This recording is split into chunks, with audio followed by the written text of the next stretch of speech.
of the box. Played it twice. It's so nice I played it twice. We're going to break down the narratives and everything that's going on in the boxes with your favorite movies. We're going to do this, and then we're going to get right into the Golden Globes. I know that's what you want to talk about. Let's see. He said, hey, Zach, we got to talk awards sometime. Critic Choice nominations tomorrow. Yes. We definitely do got to talk about it, Noah. This is really, really exciting. This is the attack of the box office. We're going to go through the box office. Then we're going to get to those Golden Globe nominations. So for this weekend, American box office has been up and down and a struggle since 2019. 2019 was one of the most successful years for money making in America in a long time. We had multiple billion-dollar movies. We had new franchises coming. Comic book hero movies were at all-time high. We had other movies other than comic book hero movies doing really, really well. And then the pandemic hit, and now it's been really hard for movies to make budget, do any good. So now, because of that and the mixture of, I want to give Netflix a lot of credit for introducing a lot of audiences to foreign content from Germany, Japan, China, Taiwan, and all these different countries, France, and all these different countries where you have to read subtitles. And now more American audiences are interested in watching things in theaters that you have to read subtitles, that's coming from places that are not America, and seeing those stories. I think a combination of that and the political climate in America is really showcasing in the box office. And as you can see here, The Boy and The Heron from Studio Ghibli G Kids, Hayao Miyazaki, is the #1 movie of the weekend. It is the winner of the weekend, making $12 million at the box office. One of the highest grossing animated anime films in the United States. $12 million doesn't seem like a lot, but with how the budget of this wasn't super duper high compared to a lot of animated films, and the fact that most animated fare in America that comes out from other countries don't do so well, this is a win and show progression. We had Jujutsu Kaisen, we had Demon Slayer, we had Dragon Ball Super Brawly, Dragon Ball Super Superhero, still a super title, but a great movie. With those movies doing really well and showcasing that these movies, people want to see these movies at the theater, this was a great time for this movie to do this. I have my review for this movie on my channel as well if you want to hear my full thoughts about it. But I'm really happy that Studio Ghibli got this hit. They've been releasing really great content over the last couple years, maybe a decade or so, and they finally got something that's going to connect a little bit more. It's not a runaway hit. Not everyone's going to check out this movie, but it's a good showing, and it's going to set up for other animation that feels like this, more Western style or Eastern style animation. So I'm happy for that. I'm really happy for the #2 is The Hunger Games, The Ballad of Songbirds and Snakes. Oh, by the way, sorry, before I get to Hunger Games, The Boy and The Heron is currently at like $80 million worldwide. It's making 12 million here, but it's making a whole lot of money overseas, which makes a lot of sense. I think Hayao and Studio Ghibli are bigger overseas, so that makes tons of sense. The Hunger Games Ballad of Songbirds and Snakes. I'm really happy for this movie. This is one of my favorite movies of the year. And I reviewed that movie. I gave it a high score. You can check out my full thoughts. It only dropped 34% this week, and it's been out for a couple weeks. Still holding strong at #2, fourth week in a row.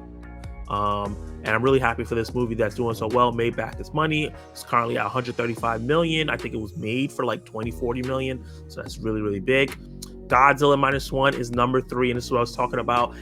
Some of the narratives here, some international fare, the top 5, almost both making 10 million a piece. Godzilla in its second weekend dropping only 24%, which is really, really strong hold after debuting at 11 million.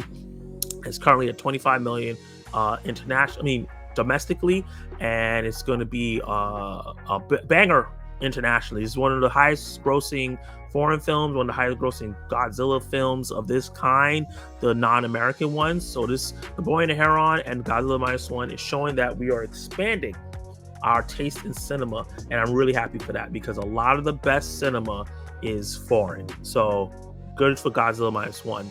Trolls Band Together only dropping 22%. It didn't have the biggest opening, and I do think it releasing next to Wish, which dropped 31%, was not a good idea. I kind of split the box office a bit between those two, but it's the one that's winning overall. And it's going to be interesting when we talk about the Golden Globe nominations and this versus that in terms of fanfare and Oscar consideration. How this one is doing better at the box office, but wish it may be the one that gets the awards. So that's number 4. I talked about Wish. That's number 6.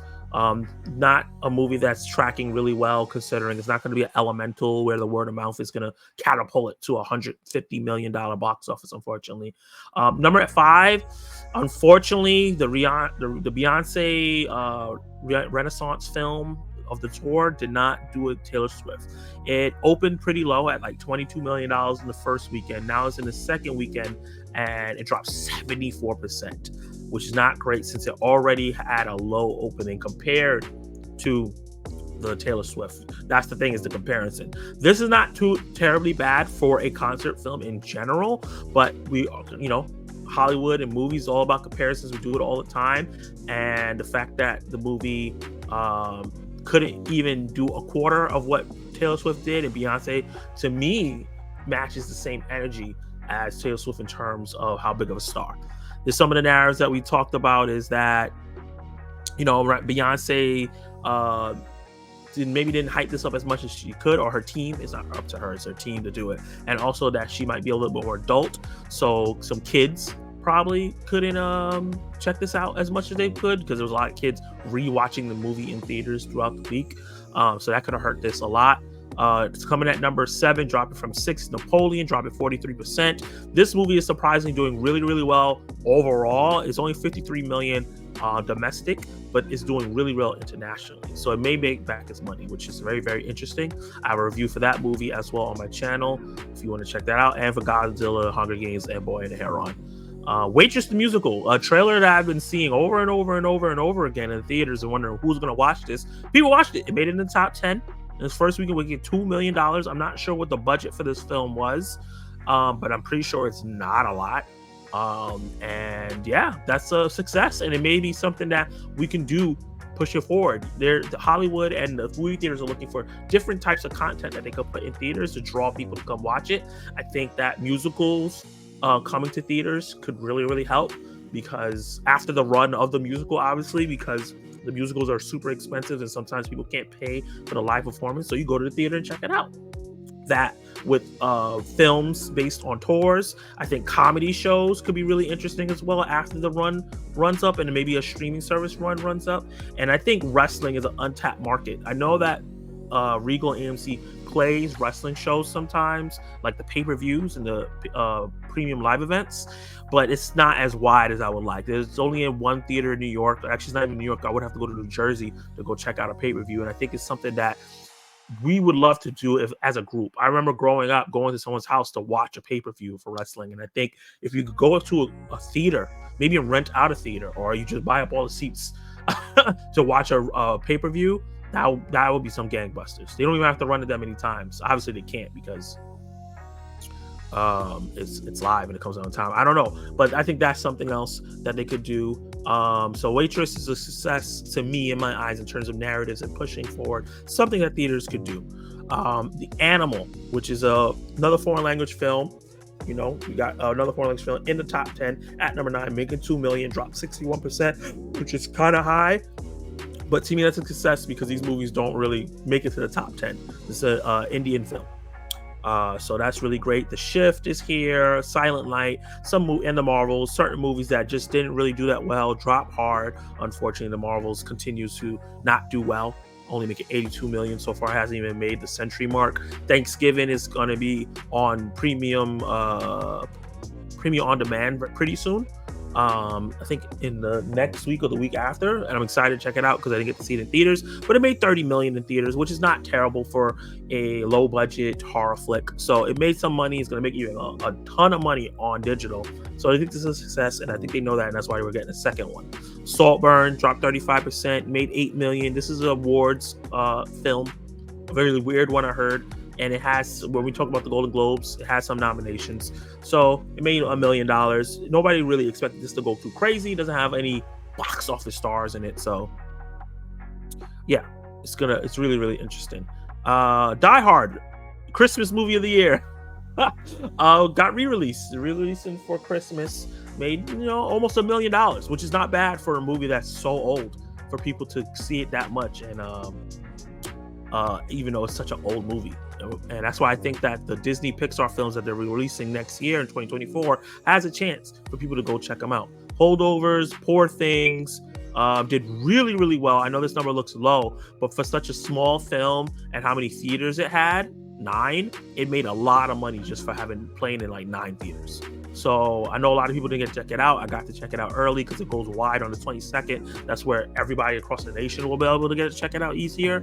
I have a review for The Poor Things on my channel. Sneak peek of that preview of my review. My review is that it's one of the best films of the year. And right under it, Dream Scenario dropped 63%, which is not great, but it made $4 million. This is not a movie that I think A24 thought was going to make a ton of money, but I'm so happy for this film that's getting some recognition, as we're going to see when we get to the Golden Globes. And yeah, I'm glad that it's doing decent. Hopefully, I know more people ain't going to go check it out, but Eileen, a movie I didn't get to check out, but I wanted to see, is made $500,000. It looks like it went up from when it's limited release, which is great. It's a small little flick. I heard that the performances in the film are fantastic, and it's actually like a Hitchcockian type film, which I've seen Vertigo, which I really, really enjoyed. So I'm excited to see more Hitchcock type stuff. But yeah, Alien is another film to look out for, not for awards, but just in general as entertainment. I only heard good things about it. And then the rest of the films are some things that have been here for a long time, like Oppenheimer. People are still going to see it. Love Actually re-released, The Oath, Kills the Flower Moon. Eventually this is just going to be taken out of theaters. Five Nights at Freddy's is licking its wounds, getting some money. It's made a lot of money already. Next Goal Wins is just kind of a disaster, unfortunately, not even at 10 million yet. But the big things here, Anatomy of Fall also didn't hit as much as I would have loved it to, and Monster as well. But the big thing here is the foreign films and the musicals and the things that we usually don't see in the top 10. So that was my box office breakdown, the attack of the show. Guys, what movies have you been rooting for the box office this year and this weekend that you wanted to see do well? How do you guys feel about Boy and The Heron doing really well? Drop all those comments down below if you're watching this on the replay. If you're watching it live, let me know what you think. And before we get on to the next topic, which is the big topic of the day, which will be about the Golden Globes.